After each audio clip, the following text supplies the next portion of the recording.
Okay, today we're going to talk about cooling fans. Not for the radiator, but for yourself while you're sitting in the Wolverine driving around.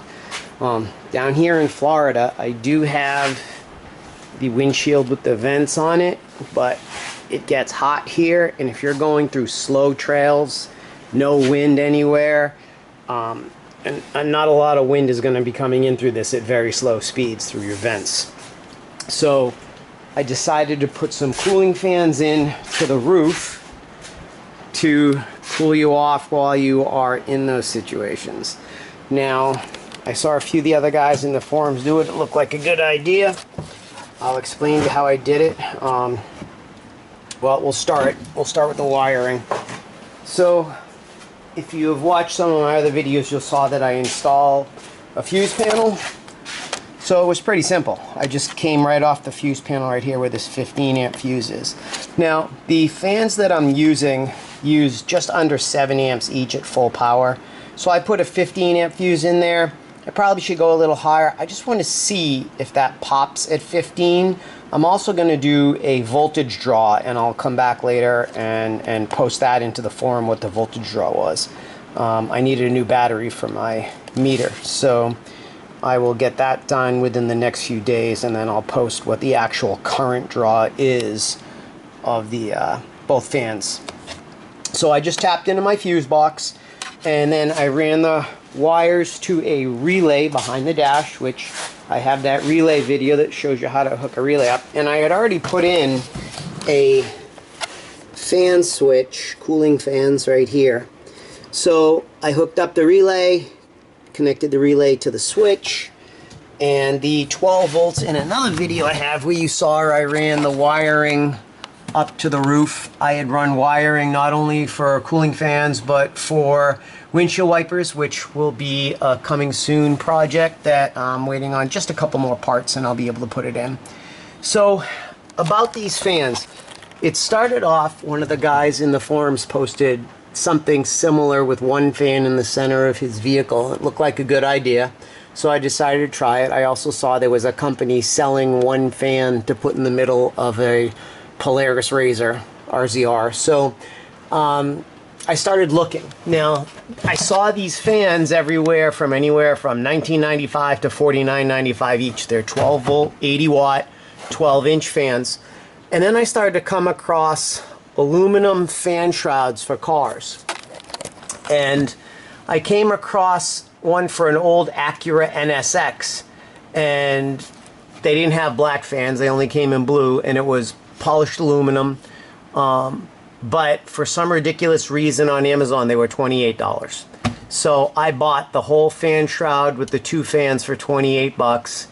I took the fans off. Now I used the same type of I think they call these bull bar connectors that I used when I did everything in the back, which is another video about the back LED bar and camera and dome lights.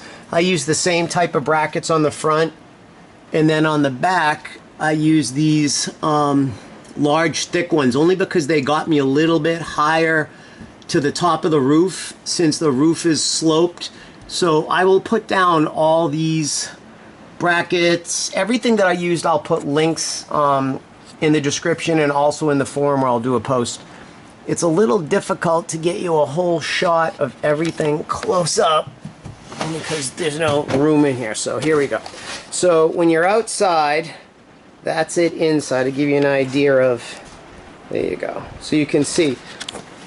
Alright, now on the front, I'm using the mounts that were already on the fan shroud and going into these bull bar mounts. On the back, I'm using the same thing, using the mounts right on the fan shroud and going to these other mounts, these roll cage mounts. And again, I'll give the link to those. I put in dual speed controls, driver side and passenger side, so that you don't have, one either doesn't have to get blown out while the other one wants the air. So let me see. The wiring, like I said, was just it was one 12 gauge wire, red and black, power and ground, and then I'll show you in the forums. You'll get detailed pictures of the speed controllers up inside of there.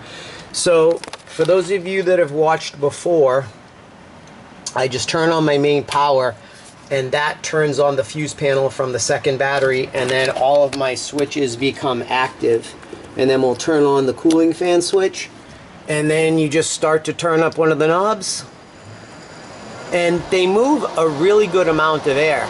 If you turn them up all the way, they do get noisy.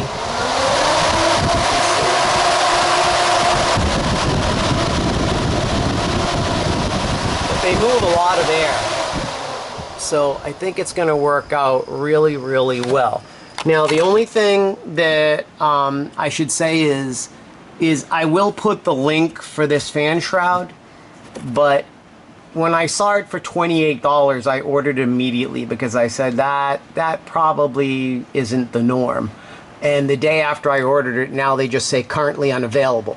So, like I said, you can get the fans in red, blue, or black individually, and then you would just have to get your own piece of aluminum to mount them to if you couldn't find that. But that was an insane deal at $28 for this fan shroud and fans. So that's about it for that. Let me shut this down. Alright. I will post this in the Wolverine forums as usual. If you want to get some more detailed pictures of everything and actually see, you know, the shroud with the fans off of it, with the bed liner being painted on it, and the wiring and mounting of the speed controllers, then go to the forums, which, like I said, there'll be a link in the description here, and you should get everything. So that will be it for today's video, and possibly next will be the windshield wipers. I'm running into a couple problems. That's why I've ordered so many parts, but we'll see how that goes in the next day or two. Alright, thanks for watching.